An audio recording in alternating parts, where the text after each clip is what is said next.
Radi by sme sa zapýtali, či poznáte našu firmu.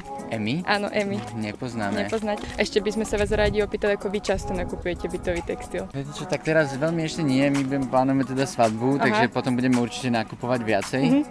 Ale zatiaľ akože tak už to človek, čo mal, tak nepotrebuje nejak ten bytový textil. Hej, rozumiem. Tak možno sa vám zíde, vám podarujeme takéto obliečky. Áno. No to je krásne. Nech sa páči.